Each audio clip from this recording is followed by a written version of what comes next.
All right, guys, we're back for our fourth economic update for the year. This is the month of April. We're coming to a close of it, so we will have updated numbers here shortly for next month, of course. But my name is Ben Quann. I'm an associate broker here in Virginia, and I have Tyler, my man, on for again. My name is Tyler. I'm a mortgage originator here in Virginia. All right, so excited to jump into it. It's crazy to think it's our fourth month already doing these market updates. What's cool? And our first loss on your stock pick, man. Come on.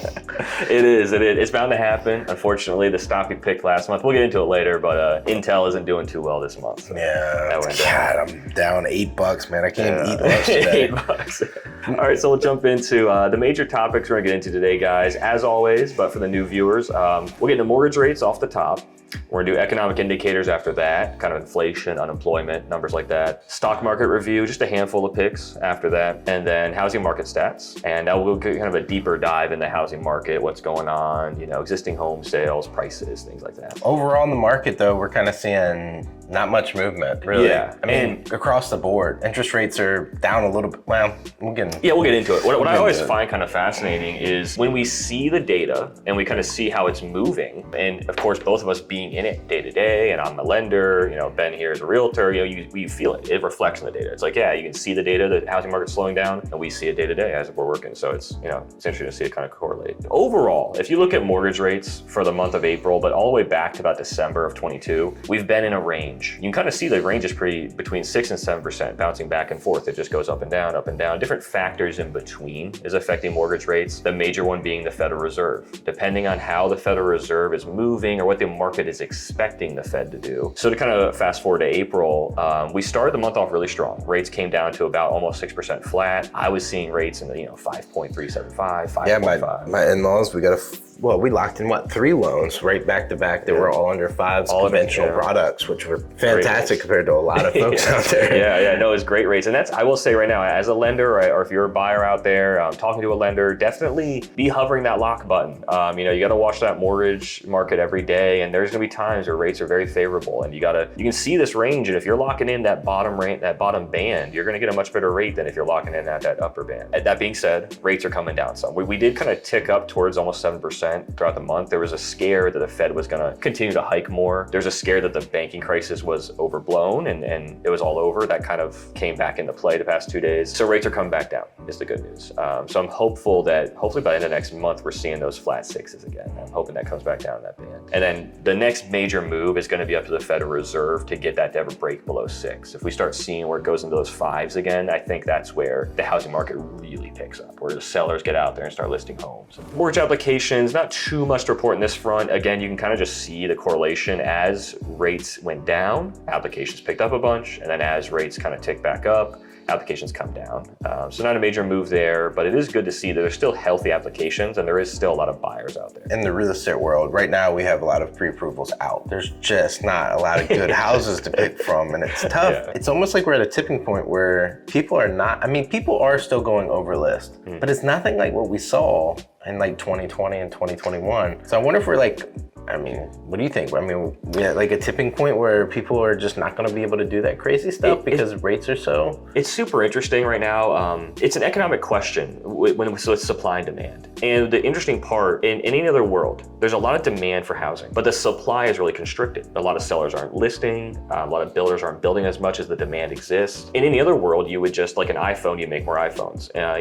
Whatever widget you were selling, you just make more of it. But it's very hard to make more houses or to produce more houses. So there's such a high demand that you would think prices should come down a lot, but the demand stays high, supply remains low, prices are still elevated, and the market's tight. Especially first-time home buyers right now. First-time home buyers just seem to be competing like crazy, especially in this market here. Yeah. There's every house. It almost feels like 2020. I've heard from many people where it's like there's tons of offers and they're very competitive. Yeah, we've had a crackdown.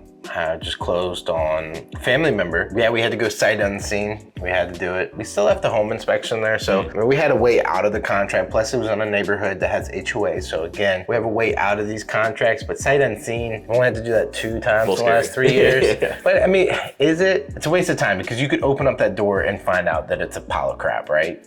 But you're not really losing anything because there's ways out of that contract. Where you could really screw this up is going in sight unseen with no contingencies to get out of that contract, because that's where you could screw it. If you waive everything, that's your house, no matter what you want to do. I mean, Yeah. you could default on the contract, but now you talk lawsuits, everything else. But in like this case, we went in 20 grand over list. We had no photos to go on, but we had the home inspection within 7 days. Okay, so there's some things to feel good about it. You know, day 3, we did the home inspection. It needed a little bit more work than we thought, but nothing crazy, mostly cosmetic. And then we continued on, so we won. But if we found something major during that home inspection, we would have bailed on it. So there's a right way to do it still. There is a right way to do it. But a lot of buyers are like, I'm never gonna do it. I'm like, technically the only thing you're losing, if it's like ideally, if it's the right house, like house design and square footage wise, you're only losing about $300 on the home inspection. Yeah, which is totally worth it, 100%. Yeah, I mean, but some people just don't see it being worth it. I'm like, $300 to ensure that you're gonna get an asset right now is really not a hugely worth it. You know, I've said many times, and I'll say it again, not even a self-promotion here for us, but if you're a buyer especially, I think it's for any real estate transaction, but if you're a buyer, you should use a qualified, great real estate agent and a great lender. I mean, it's not gonna cost you anything really for the real estate agent. I mean, the seller pays for it. Commission based. That might change in the future, maybe. We talked about that, but that's a whole nother. That's a whole nother. Yeah. But no, I think it's 110% worth it. It's a massive asset you're buying. The expertise that the professionals have is absolutely worth it. So, yeah, and then just one last further point too. You have the HOA. So in Virginia,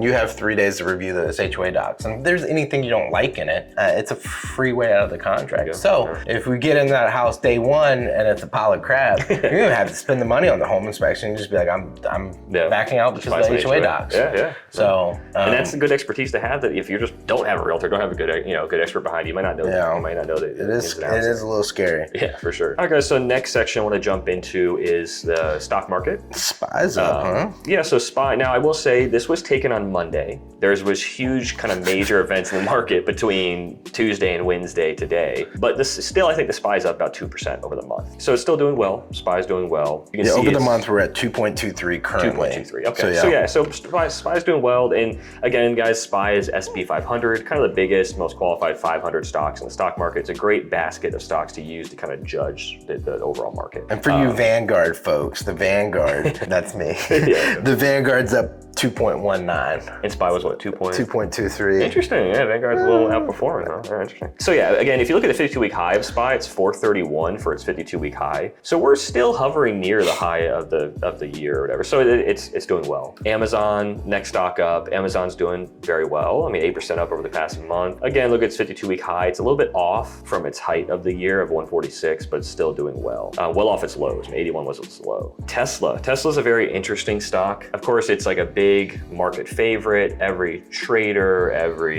any person you almost talk to about the stock world mentions Tesla and how much it's gone up astronomically in the past few years. It's definitely taking a bit of a beating in the past year or so. It is. I sold that. That was 3 stock picks ago, maybe. Yeah. Or maybe that was right before we started the stock picks, but I sold it at 202, like that. It's down. It was down 15% for the month, 160 a share, probably even less today, maybe. Depending. I know tech stocks might do okay in the past couple days. Lower. Okay, a little bit lower.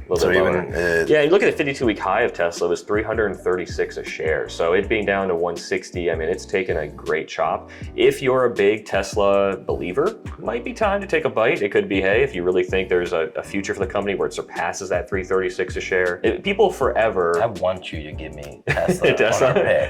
but I'm not. I want you to. It's going to be a time where Tesla's definitely a good buy. So many people in the stock world, they look at a stock and it's high flying, it's going great. When Tesla was at 300 a share, they go, man, I wish I bought in when Tesla was 100. Well, it's like, hey, but it's so hard to do it when it's in a downward trend, when a stock is bleeding, and they call it catching a falling knife. It's like it's very hard to buy in because it might go to 80, it might go to 50, but when it does recover, I don't think going that low. I don't think so either. I mean, its 52-week low of 101 a share was a great price. I mean, people were chomping at the bit to buy at 100 a share. So we'll see. We'll see how Tesla does. Meta, which I think was the previous pick, month prior. Meta was the previous, and I sold at 202. Okay. But it was a profit. It continued to do well. Again, look at its 52-week low was 88 a share. So it's really done really well ever since then. I mean, they were burning a ton of cash for the metaverse, and I think in the future that might pay off eventually, but they just got back to doing what they do best, and that's selling ads. And they're doing great at it. All right, so we're getting to our last month's pick. We're at Intel now. The chart I have, it was at 29.74 on Monday. It's down a little bit over the month. If you look at the chart, it was doing fairly well throughout the month. And then just in the past week or so, it started to kind of tank a little bit, but the overall market wasn't doing too well. A lot of banking news and banking earnings and kind of freaked the market out. It's about the last 15 days. It's taking a downward trajectory. Yeah, just started going straight down. So it's our first loss of a pick, I'm sure. Did you already sell it? Are you gonna sell Nope, it? I'm gonna sell it right here when we're done with this podcast. Economic indicator, guys. This is like the wow, we're down to 5s. Big, yeah, big. So this is this slide here, guys. This is economic indicators. Very important information for the overall economy for the month of April. Again, a lot of these data points are in March, but it's because it comes out in a little bit of a delayed fashion. A lot of good news out there. Kind of a weird mixed bag where we have good economic indicators coming out, but there's some turmoil with lending and banks. So it's kind of there's a little bit of spookiness out there. But annual inflation rate is looking great. January was 6.4. February was 6%. March is 5%. I mean, that's the downward trend that we definitely want to see continue. That is more ammo for the Fed to maybe pause, right? If they see the inflation rate continue to come down, maybe they'll get more of a likelihood to pause. An even better number, look at the producer price index. And again, guys, this is the kind of measurement of year-over-year price change from the manufacturers, from manufacturers making goods and goods. Making the goods. Yeah, so much. January 6%, February 4.6, March is 2.7. That's crazy. I mean, that's awesome. That's a huge change, massive change, which is great to see. You want those prices to come down because that's kind of a leading indicator for future inflation. If the manufacturers are paying less money for producing the good, maybe they'll charge less money to the consumer buying the good. Unemployment rate. This is probably going to be the most #1 watched number. I would say right now our economy is a bit on like a recession watch. Like if you any sort of market participant, economist, they're always talking about a recession right now. Are we in one? Is it going to happen? When is it going to happen? And right here, this number is going to be like the most watched number. As long as this number stays low, it's very hard to say we're in a recession. You can have a low unemployment recession, but it's very tough. I mean, it's almost clear indicators that times are getting very hard out there. And right now, unemployment remains very low. We're at 3.4 for January, 3.6 for February, 3.5 for March. If people are unemployed and they're paying their bills, it's pretty hard to have a pretty deep recession. So if that number stays low, it's really positive for the market, positive for us. But it's something to watch. If unemployment does start ticking up towards the 4.5s, the 5s, 5.5, that's when deeper recession could definitely take hold. Jobs report for this month kind of came back down to reality a bit. We expected 238 jobs created and the actual was 236,000, which is good. We had 2 months previous where it was much higher than expected, which was causing some fear that the Fed would see that and keep raising rates even more. So it's good to see it come back down more towards reality. Big date, May 10th, 2023. That's the next inflation report. Big numbers to watch there. I believe the expectation is 4.6 or 4.7. We definitely want to continue to see inflation come down or at least stay neutral. Even bigger news, Federal Reserve. So next week, a week from today, actually, May 3rd, is the next rate hike decision, and then there's a press conference. So after that, we're looking to maybe see the Fed pause. That would be great. That's going to really help mortgage rates. That's going to, right now the assumption is the Fed's going to keep hiking until at some point they come out and say, look, we've hiked enough, inflation's coming down, we're going to remain rates where they're at. So that's kind of the next big point people are looking for. I sure would love to see that. Yeah.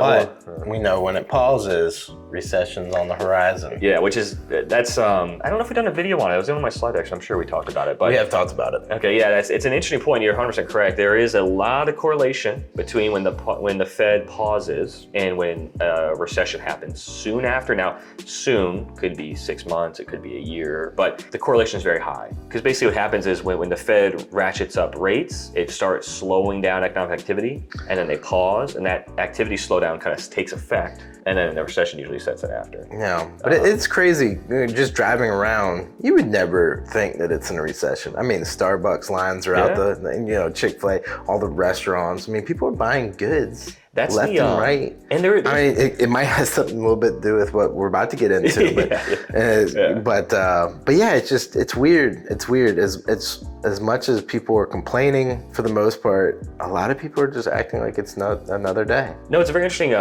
point, and it's something that a lot of economists and market participants talk about is this disconnect of the economic data that we've been seeing of, hey, rates have jumped up a bunch, economic activity has been slowing some, but then you kind of go out on Main Street, they call it, it's like you have Wall Street and Main Street, and Main Street is still spending money. They're out there buying things, restaurants are packed. I will say it takes a lot to change consumer behavior sometimes, and that's where a recession can lag. And we've kind of gotten to previous charts about it, but you don't know ever when a lot of that activity is on credit cards being maxed out, maybe they're not paying. So there is a lot of activity where it takes for the consumer to adjust their behavior. Isn't it usually like by the time we're officially announced in a recession, really we've been in a recession for, could be up to 8 months at that point. Could be up to, usually about, I think, 6 months or so. Usually. There's always that lag. Which is totally true. And I think that's kind of what happens is, because we have a lot of consumer credit available to people. And like I said before, consumer behavior is hard to change very quickly. So people will continue to spend in their normal behaviors, and they'll go out and eat, and they'll get their Starbucks. And even though their savings are drained down, their credit is going up, and then all of a sudden it's that moment of, oh, it's too late. And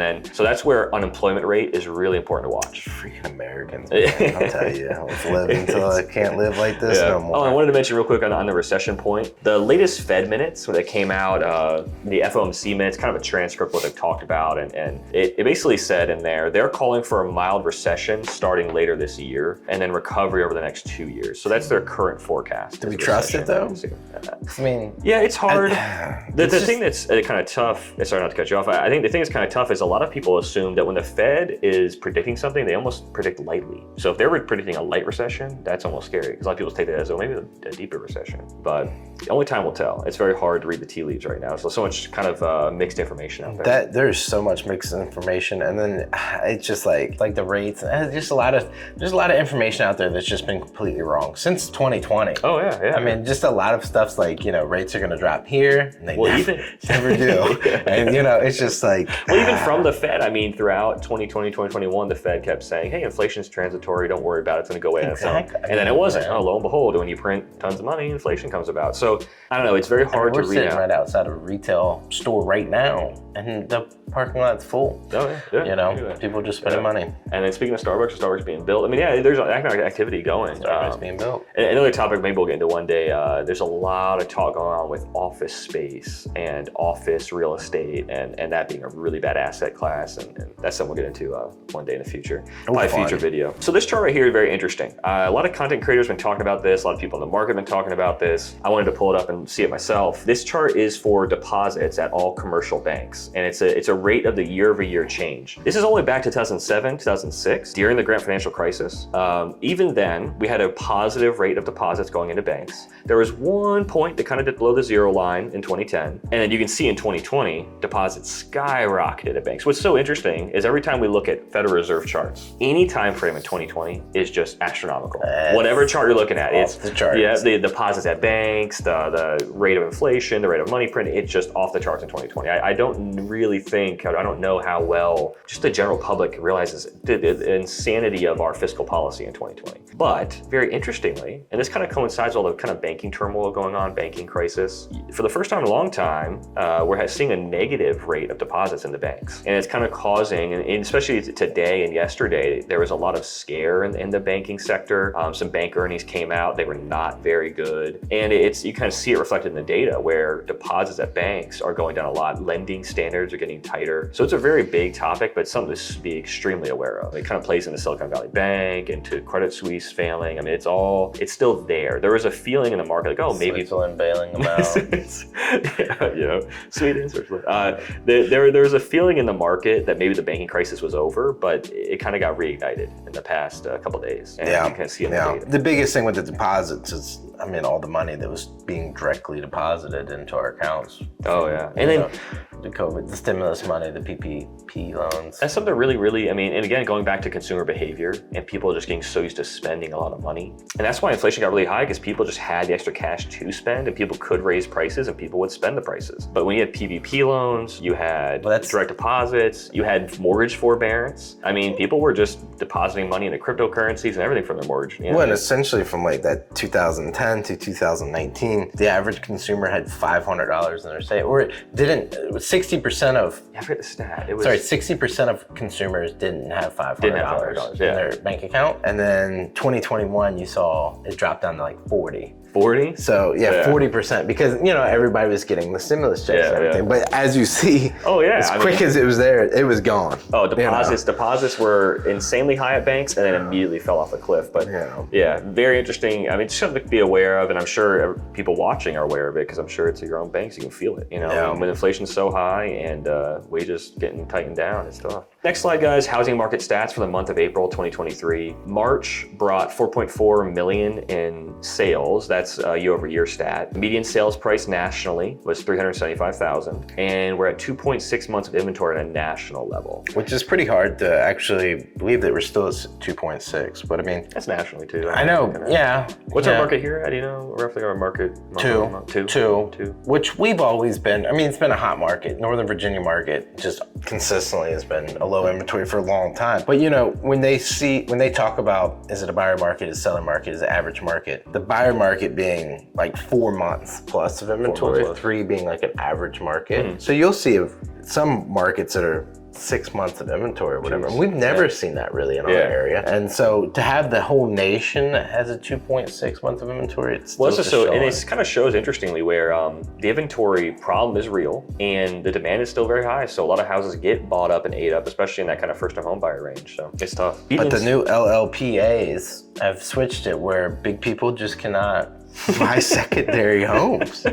Just can't do it. The rest of that slide. Oh, kind of interesting point last time we talked about too. So new home purchase data, conventional loans, last time we looked at it, it was like 69 or 70%. It's down to 66%. So kind of interesting. More people are going towards FHA and VA. I will say FHA got more competitive over this last year. They changed their pricing structure and their fees. They did. So more people are going FHA route. You're going to see a lot more people going FHA, for sure. I think. And that's something we definitely should do a video on in the future. I've seen, even in my own personal experience recently with buyers, where the FHA flip rule, the 90-day flip rule, things like that to get into, because I've seen, it'd be a good video to get into one of these days. But yeah, FHAs get more and more popular for good reason. I mean, actually their pricing improved a decent amount. The meat here, guys, getting into the total existing home sales. We'll get into a couple different charts of housing data. This is from NAR. Interesting chart here. So you can see this is existing home sales. It got all the way, you can see a recovery beginning of the year. It jumped up to like 4.5 million and then back down. That kind of correlates to rates as well. Rates got really good at the beginning of the year and then kind of jumped up a little bit. But we've been in a pretty steady downward trend from about 2022 January all the way till about the beginning of this year. We saw a bit of a recovery and then we're dipping a little bit again. So we'll see. I think the market's kind of waiting on rates. Rates are the number one factor. Once rates improve, that number should jump quite a bit. Oh. Yeah, this is an interesting chart too. So existing home sales median price percentage change year over year. So, look back at history, guys. I mean, I think you're going to see that jump next month, though. Jump up, you think? Yeah. What's interesting is people have to remember, I mean, a 15% year over year change is astronomical. I mean, historically, the rates that we were seeing prices go up was just not sustainable. So for the first time in a while, we have seen a year over year change in March for a little bit of a negative downside, 1% about price change negatively. And Ben's saying he thinks it'll go up in this next month. We'll see. I hope the price is I'm hoping for kind of a flat or small positive. I think we will see it because, again, we're starting to see mortgage applications tick up.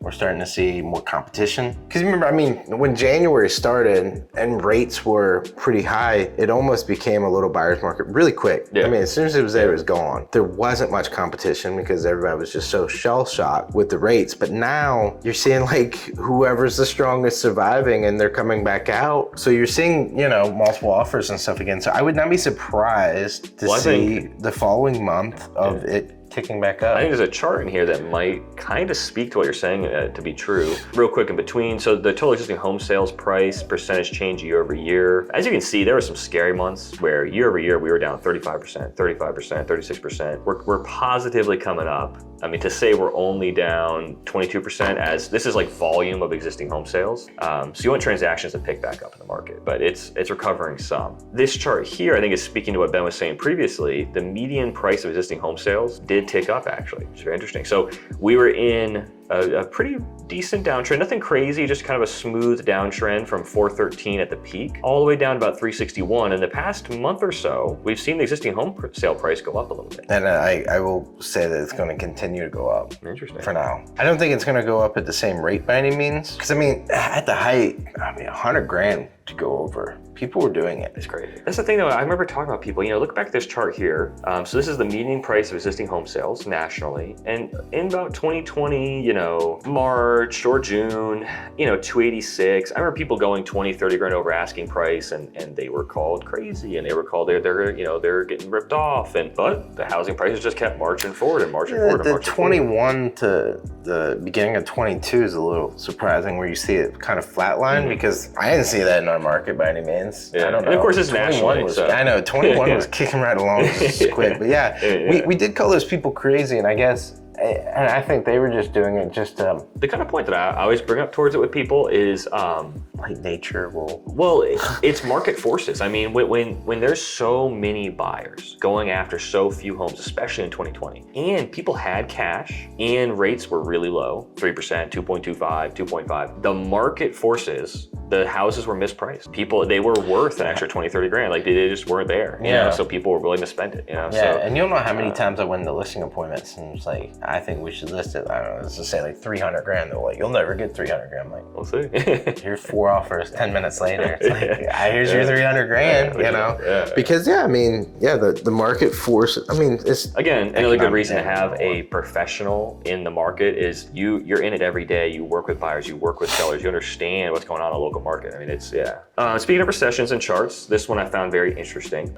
This is new home sales and recessions charted over each other. Dating back to 63. All the way back to 1963. And it's the good point of that is to have such a long time horizon, you can really see the trend. Of course, nothing's ever exact, but trends often rhyme. And you can see how as new home builds pick up throughout time, and as they start their downtrend, usually downtrends into a recession. Not always. 01 being the case where we just kind of went through a recession and continued to home build, but most you can't even correlate. See the recession of 2020. Yeah, 2020 is a little blip. That is a blip. But it's so interesting to see that on a chart though, because you can really see how much we printed our way out of a recession. Like we are feeling the effects of us shortening that recession down. Because 2020 should have been a much longer recession, but it wasn't because we just immediately printed money out of it, feeling the effects of inflation out of that now. But you can really see, the big recession there being 2008, 2007. Look at new home builds. But really that was caused strictly from housing. Yeah. Well, really, to be fair, yes, it was. But to be fair, it was a banking crisis. Well, but it all comes back to the banks, right? Built out of a housing crisis. But because they were, just bad loans. It was just bad loans. It's starting a little bit of a downtrend. So people are watching this going, okay. Are we starting that kind of downtrend at the beginning of 06? What is that? 06, 07. Who knows? We'll see how the chart goes. Would you think that the housing's not going to cause this like 2008 though? I don't think so. I think a bigger concern right now, one, interestingly, is auto loans, and two, is commercial real estate is under a lot of attack. I think especially because it's a whole video probably on itself, but because commercial real estate rolls over often and their financing has to refinance out or get new financing, or and the usage of retail space or office space is just plummeting and plummeting and plummeting. We talk about people every day that are going out of the office, going work from home, or just office spaces are getting hurt worse and worse and worse. And I read some article the other day, but I think about around 2025 is when most of these are come back up for refinancing, and it could be quite scary if rates aren't cheap. It's just like the balloon rates when they were all coming due in 2007. So it'd be very scary if all the value of these office spaces are way less. Because they go off cap rates and how many people are renting them out, and the intrinsic value is a lot less, and the rates are higher on them. So that's going to be something to watch. Commercial real estate's going to be. I think in the upcoming months you're going to see when so much money was printed, it was very easy to start a business because people were just spending money regardless. It didn't matter. There was no rhyme or reason. So you could just start a business and capitalize on it. But now with people, I say, are holding back a little bit. Only the strong survive. The word recession is very scary for a lot of people. And it is for a lot of reasons. Cleansing. But there is a great cleansing effect to it. And that is kind of the natural burn process of capitalism or an open market is, hey, there's going to be businesses that are existing off of really cheap money, off of really cheap Fed money. Lending standards are really cheap, so they can kind of just keep existing off not much profit. It's going to kind of cleanse out a lot of those bad businesses, and hopefully people do all right with it. It goes all the way down to our jobs. you're gonna see a big fall off of realtors. You're gonna see a big fall off of lenders. I mean, 2020 is just like, if you could find your person a house and win it in the offers, you were gonna be fine. But now it's getting tougher and tougher. But now it's getting tougher, and it's getting back to actually real estate. So all that being said, I would be interested to see what the next year has. All right, guys, yeah, that's pretty much it for the slide deck overall. I would say for the month of April, you know, not much change too much as far as rates go or economic outlook. We're on a bit. I would say the overall trend is a recession watch, is a little bit what's going on. And even the Fed's on a recession watch, and we're waiting for a Fed pause. I'm hoping, we'll see, maybe next month when we get together, the Fed announces a pause. That'd be interesting. But right now, it's all kind of in a holding pattern. Things are kind of trading a bit of a range, and we're gonna see how things play out in the next coming months. Yes, sir. All right, so that was our slide deck. Now we're just gonna get into our stock pick for the month. So we have Intel. So I bought in at 31 was the average. And remember, I've just been trading the money. I think we originally put $100 in. Again, we're not financial advisors by any means, but I bought in at 31.11. Today it's 29.66, which means I'm gonna make a loss of about $9. $9 loss. $9.54 if I sell right now, which I am. Sell all. Damn. What's good is we're still, you know, we're net positive overall. We can take a loss here and there.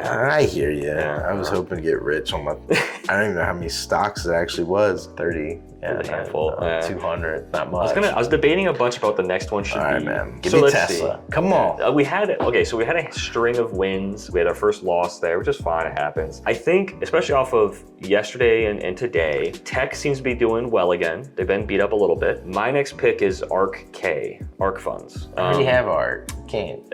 I think it's going to do well for next month. All right. Yeah. But that's a fund. It's not fun. Well, okay. That's a fund. What's their biggest holding? Well, biggest holding is Tesla. All right, so what are their biggest holdings? Go to the ARK. I have quite a few shares already. I already own ARK. Okay. What's the main? Let me see. All right. I mean, I'll do it. Whatever. No, let's see. I'll see what their biggest holding is, which it might be Tesla. The problem is, it just gets a little funky when I'm trying to get in and get back out. Okay, let's do this. Tesla is the biggest holding, which is funny enough. I'm telling you, Tesla's where it's got to be. Okay, well, I honestly, I think ARK is going to do really well over this because they're just a basket of the most high-flying tech. Tesla should do well then. I would say if you want to do it this month for Tesla, I think it probably does have a recovery. No, I feel like I've soiled. I actually already have Tesla too. You have Tesla too? Oh, so you have to find another one, man. Your whole stock, your basket of stock should do well this year. The next best name I would say. Doubt it. I bought them. The next best name, they have Zoom as a big holding. I'm not a big fan of Zoom personally. I don't use Zoom anymore. They have Roku as a big holding. They have Coinbase as their next biggest holding, which honestly, crypto's seen a big jump up in the past 60 days or so. I don't hate Coinbase. Coin, they're one of the biggest, they're the biggest, I think, American-based crypto exchange. They are doing, let's see how Coin's doing. So they're on 14% in the month. So there's a decent little, downside there if you grab some cheaper shares. We sold Intel at 194. I just bought into Coinbase at 194. So we will have to see how that ends up, and we will find out for May's time frame. Yeah. So I think it's do well the next month. I think most tech should do well this next month. We'll see. I don't really know, nor should I know. That's why I leave it up to him, not for you guys to invest. All right, we'll see you on the next one come May time frame. Maybe another video in there somewhere talking about some more up-to-date news probably. Yeah. I think we'll do a video on the kind of banking, not crisis, but banking situation going on still. It's developing, so we'll do one on that. Look for that on the channel. All right, I will see you guys on the next one.